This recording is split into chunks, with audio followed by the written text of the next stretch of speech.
السلام علیکم ورحمۃ اللہ وبرکاتہ۔ کلمہ توحید اور اس کے معنی، اس کی فرضیت اور فضیلت اور احکامات پڑھنے کے بعد آج ہم انشاءاللہ پڑھیں گے کہ کلمہ توحید کی شرائط کون سی ہیں۔ ہر چیز کی کوئی شرائط ہوتی ہے نا، کسی چیز کے پورا ہونے کے لیے اس کی وہ شک پورا ہونی ضروری ہوتی ہے۔ اسی طرح کلمہ توحید پر ہم پوری طرح تب عمل پیرا ہوں گے اور وہ ہمارے لیے تب فائدہ مند ہوگی جب ہم اس کی شرائط کے بارے میں جانیں گے۔ تو کلمہ توحید کی جو شرائط ہیں وہ ٹوٹل 8 ہیں۔ علم، یقین، اخلاص، محبت، سچائی، قبول، انقیاد اور طاغوت کا انکار۔ کلمہ کے معنی اور مفہوم کا علم ہونا چاہیے، جو ہم نے ان لیکچرز کی سیریز میں سب سے پہلے پڑھا ہے کہ ہمیں اس کے معنی اور مفہوم کا اچھے طریقے سے علم ہونا چاہیے۔ اور علم کی متضاد، اس کی ضد کیا ہوگی؟ جہالت۔ تو کلمے کا علم ہمیں کیوں ہونا چاہیے؟ اللہ سبحانہ وتعالیٰ نے سورہ محمد کی آیت نمبر 19 میں خود سے ہی بتا دیا ہے، فَاعْلَمْ أَنَّهُ لَا إِلَٰهَ إِلَّا اللَّهُ، پس جان لو کہ اللہ کے سوا کوئی معبود برحق نہیں ہے۔ اس چیز کو اللہ تعالیٰ نے خود کہہ دیا کہ یہ جان لو، اس بات کا علم رکھ لو، اس کو اپنے دل میں، ذہن میں جہاں بٹھانا چاہتے ہو بٹھا لو۔ نمبر 2، یقین۔ کلمہ کے معنی اور مفہوم کا علم ہونے کے بعد اس پر یقین بھی ہونا کہ یہ جو میں کہہ رہی ہوں یہ ایسے ہی ہے، اس سے کوئی چیز فرق نہیں ہوگی۔ تو یقین کی ضد کیا ہوگی؟ شک میں پڑ جانا کہ پتہ نہیں یہ واقعی ایسے ہے یا نہیں ہے، واقعی اللہ تعالیٰ نے ہی ایسا کہا تھا، یہ ہونا تھا نہیں ہونا تھا۔ تو یقین ہونا بہت ضروری ہے۔ سورہ حجرات آیت نمبر 15 میں اللہ سبحانہ وتعالیٰ فرماتے ہیں، مومن تو وہ ہیں جو اللہ پر اور اس کے رسول پر پکا ایمان لائیں، پھر شک و شبہ نہ کریں اور اپنے مالوں سے اور اپنی جانوں سے جہاد فی سبیل اللہ کرتے رہیں، یہی سچے لوگ ہیں۔ ٹھیک ہے، اس کے بعد کلمہ توحید کی تیسری شرط ہے اخلاص۔ کلمے کا اقرار اخلاص کے ساتھ کرنا۔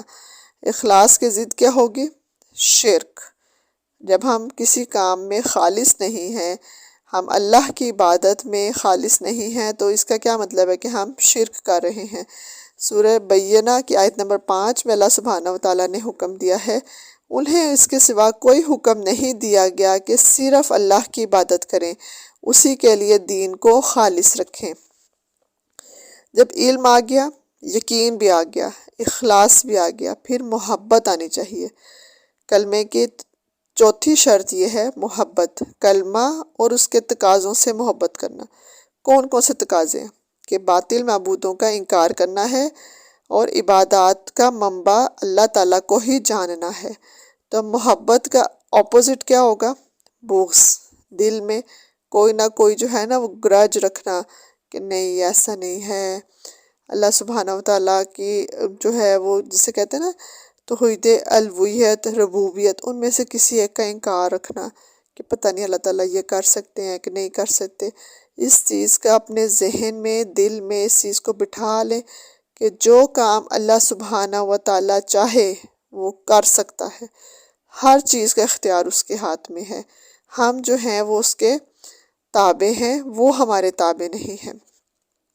سورہ بقرہ کی آیت نمبر 165 میں اللہ سبحانہ وتعالیٰ نے فرمایا، بعض لوگ ایسے ہیں جو اللہ کے شریک اوروں کو ٹھہرا کر ان سے ایسی محبت رکھتے ہیں جیسی محبت اللہ سے ہونی چاہیے تھی، اور ایمان والے اللہ کی محبت میں بہت سخت ہوتے ہیں۔ تو اللہ سے ہمیں کیسی محبت ہونی چاہیے؟ سوچیں، یہ سوال اپنے آپ سے کریے، اس چیز پہ غور و فکر کریے کہ ہمیں اللہ سے کیسی محبت ہونی چاہیے۔ کیا ہم اللہ سے محبت کرتے ہیں؟ جب ہم کسی سے محبت کرتے ہیں تو ہم کیا کرتے ہیں؟ ہم اس کی ہر بات مانتے ہیں، ہم وہ کاموں سے رک جاتے ہیں جو اللہ سبحانہ وتعالیٰ کو جو اس بندے کو پسند نہیں ہوتے۔ تو جب اللہ کی محبت ہم نے رکھنی ہے تو اس میں ہمیں کیا کرنا ہے کہ ہم وہ کام نہ کریں جو اللہ کو نہیں پسند، ہم وہ کام کریں جو اللہ کو پسند ہے، ہم ان جگہوں پہ جائیں جو اللہ کی پسندیدہ ہیں، ان جگہوں سے رک جائیں جو اللہ نے ناپسندیدہ قرار دی ہیں۔ تو یہ بھی ایک بہت ہی واسٹ ٹاپک ہے، انشاءاللہ اس کو بھی ہم ڈسکس کریں گے کہ اللہ کی محبت ہم کیسے پا سکتے ہیں، وہ کون سے کام ہیں جو اللہ تعالیٰ کو پسند ہیں، وہ کون سی چیزیں ہیں جو اللہ تعالیٰ کو پسند ہیں، وہ کون سی جگہیں ہیں جو اللہ تعالیٰ کی پسندیدہ ہیں۔ تو انشاءاللہ تاکہ ہم جو ہے کلمہ توحید کی چوتھی شرط پہ بھی پورا اتر سکیں۔ پھر نمبر 5 جو شرط ہے وہ ہے سچائی۔ کلمے کا اقرار سچائی کے ساتھ کرنا۔ اس کی ضد کیا ہے؟ جھوٹ۔ سچائی کی ضد کیا ہوتی ہے؟ جھوٹ ہوتی ہے۔ تو سورہ بقرہ کی آیت نمبر 8 میں اللہ تعالیٰ کہتے ہیں، بعض کہتے ہیں کہ ہم اللہ پر اور قیامت کے دن پر ایمان رکھتے ہیں، لیکن در حقیقت وہ ایمان والے نہیں ہیں، مطلب سچ نہیں بولتے، دل میں کچھ ہے، زبان پہ کچھ ہے، اوپر سے کہتے ہیں کہ ہاں اللہ پر اور اس کے قیامت کے دن پر ایمان ہے، لیکن اندر تو زبزب کا شکار ہے، جھوٹ ہے۔ کہتے ہیں پتہ نہیں یہ جو کہتے ہیں یہ لوگ سچ بھی ہے کہ نہیں، مرنا بھی ہے کہ نہیں، حساب ہونا بھی ہے کہ نہیں۔ تو ان چیزوں سے جو ہے وہ اپنے ذہن کو، جو نفی کی چیزیں ان سے خالی کیجئے، اور شرائط کو دل و دماغ کے ساتھ قبول کیجئے، ان کو اپنی زندگی کا حصہ بنائیے۔ نمبر 6 شرط ہے قبول کرنا۔ ابھی جو بات کی ہے نا کہ ان سب کو قبول کریں، تو یہ کلمے کا تقاضا بھی ہے کہ کلمہ اس کے اندر ہونے والے اثبات اور نفی کی چیزوں کو قبول کرنا۔ قبول کرنے کی ضد کیا ہوگی؟ رد کر دینا۔ ہم ان میں سے کسی ایک چیز کو نہیں مانتے، تو وہ شرط تو پوری نہ ہوئی نا۔ سورہ صافات کی آیت نمبر 35 میں اللہ سبحانہ وتعالیٰ کہتے ہیں، یہ وہ لوگ ہیں کہ جب ان سے کہا جاتا ہے کہ اللہ کے سوا کوئی معبود برحق نہیں تو یہ سرکشی کرتے ہیں، تو یہ انکار کر دیتے ہیں، اس چیز سے روگردانی کرتے ہیں کہ یہ نہیں ہم کہہ سکتے کہ اللہ کے سوا کوئی معبود برحق نہیں۔ اللہ کو بھی رب بنایا ہوا ہے، باقی لوگوں کے ساتھ بھی وہ چیزیں چل رہی ہیں کہ جو اختیارات صرف ہمارے رب کائنات کے تھے۔ نمبر 7 شرط ہے انقیاد۔ کلمہ اور اس کے تقاضوں کے ساتھ علمی اتباع کرنا۔ علمی اتباع کرنا کیا ہوتا ہے؟ اس کی اطاعت کرنا، اس پہ فلی جو ہے وہ اس کے اندر گھس جانا، جیسا کہا ہے ویسا کر کے دکھانا۔ انقیاد کی ضد کیا ہوگی؟ چھوڑ دینا، جو کہا ہے وہ نہیں کر رہے، جو نہیں کہا کرنے کے لیے وہ کری جا رہے ہیں۔ تو سورہ لقمان کی آیت نمبر 22 میں اللہ سبحانہ وتعالیٰ نے کہا ہے، جو شخص اپنے آپ کو اللہ کے تابع کر دے اور ہو بھی نیکوکار، یقیناً اس نے مضبوط کڑا تھام لیا ہے، مطلب نیک بھی ہے، اللہ کے تابع بھی ہے، تو اس نے عروۃ الوثقیٰ کو تھاما ہوا ہے، مضبوط کڑا۔ کوئی چیز ہے اس کا ہینڈل جو ہے وہ جتنا مضبوط ہوگا اتنی اس چیز کے گرنے کی، ٹوٹنے کی وہ کم ہو جاتی ہے چیز۔ اگر وہ کنڈا یا ہینڈل لڑکھڑا رہا ہے تو آپ کو ڈر لگے گا نہیں، چیز ابھی الگ ہوئی تو یہ ٹوٹ جائے گی۔ تو اگر ہمارا اللہ کے ساتھ رشتہ مضبوط نہیں ہے، ہم نے وہ کڑا مضبوط نہیں تھاما ہوا، ہم نے اللہ کے ساتھ جو ہیں باقی بھی اپنے دل کے چھوٹے چھوٹے معبود بھی رکھے ہوئے جن کو ہم پوج رہے ہوتے ہیں دن بھر، تو کلمے کے تقاضے تو پورے نہ ہوئے نا۔ لا الہ الا اللہ، نہیں کوئی سوا، نہیں کوئی عبادت کے لائق سوائے اللہ سبحانہ وتعالیٰ کے، تو ہمارا وہ کڑا پھر مضبوط نہیں ہوگا۔ ٹھیک ہے، تو اپنے کڑے ہم نے انشاءاللہ مضبوط کرنے ہیں۔ آخری شرط جو کلمہ توحید کی وہ ہے طاغوت کا انکار کرنا۔ کلمہ کے اقرار کے ساتھ باطل معبودوں کا انکار کرنا ضروری ہے۔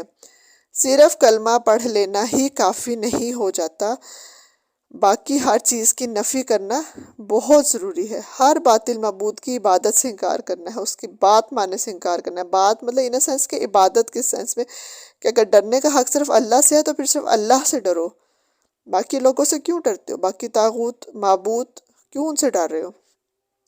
سورہ بقرہ کی آیت نمبر 256 میں اللہ سبحانہ وتعالیٰ نے فرمایا، اس لیے جو شخص اللہ کے سوا دوسرے معبودوں کا انکار کر کے اللہ پر ایمان لائے، اس نے بہت ہی مضبوط کڑے کو تھام لیا ہے۔ پیچھے بھی جو تھا وہ انقیاد میں بھی اللہ سبحانہ وتعالیٰ نے مضبوط کڑے کی بات کی ہے کہ اللہ کے تابع ہو جاؤ اور وہ نیک ہو تو اس نے مضبوط کڑا تھاما ہوا ہے۔ اور یہاں پہ بھی یہ ہے کہ جو شخص پھر اللہ کے سوا دوسرے معبودوں کا انکار کر دے، اللہ پر ایمان لے تو مضبوط کڑا تھاما ہوا ہے۔ یہ چیز انشاءاللہ اگر ہمارے اندر، ہمارے بچوں میں آ گئی تو سوچیں کہ وہ زندگی میں انشاءاللہ بڑے سے بڑے بھی باطل معبود کے سامنے لڑکھڑائے گا نہیں۔